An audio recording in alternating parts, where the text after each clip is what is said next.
Taiwan is an independent country of some 30 million people. It's a democracy. And last week, President Biden, when asked, said that if Taiwan is attacked by China, the United States would weigh in. China wants Taiwan, no question about it. David Mulroney knows all about this because he is Canada's former ambassador to China. He's with the Munk School of Public Policy and Public Debate right now. He joins me because let's have a discussion about what is going on. I mean, is this going to be inevitably a third world war? I understand that China says Taiwan is ours. It is a very, very dangerous situation. I spent 3 years in Taiwan running Canada's unofficial office there. And it was a time when the ruling party, the Kuomintang, the KMT, lost to a new pro-Taiwanese party. It was a wonderful time of democracy in action. China has noticed this. It has stepped up its aggressive actions. It's sending flotillas or flights of 30 fighters and bombers into Taiwanese airspace to wear down and degrade their air defenses. It's really stepping up its aggression. And what the Americans are saying is there's no more of what's called strategic ambiguity, where America wouldn't say outright that it would defend Taiwan if attacked. That was good when both Taiwan and China were separated by the 100 miles of the Taiwan Strait, unable to reach one another. That's changed. China's reaching across. It's beginning actions that are warlike. The time for strategic ambiguity is gone. The time for strategic clarity is here. And I think that's what President Biden is trying to provide. So is it a case then of the United States consistently saying, do not attack Taiwan or else we're going to attack you back? I mean, can that go on for 20, 30 years? What should happen, and I think is happening, is that Taiwan, the United States, and China are watching what's happening in Ukraine.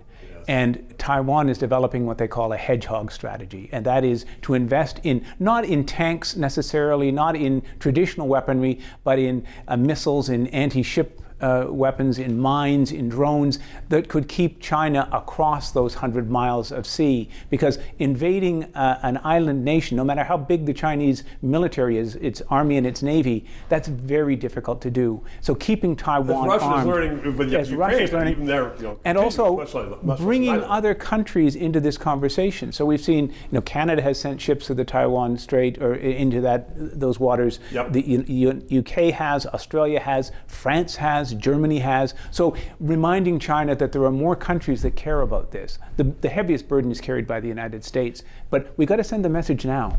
But is this going to be then like the Cold War of the 50s, with Russia and the United States? And how long can that be sustained?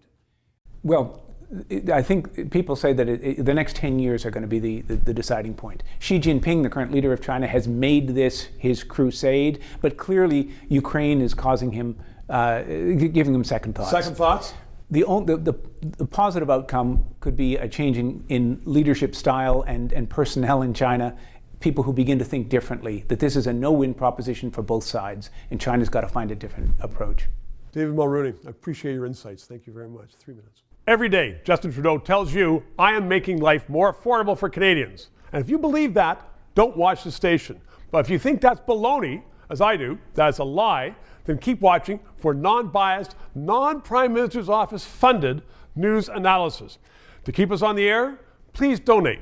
PayPal or send a check. 303 Bay Street in Toronto. We'll get it. We need the money.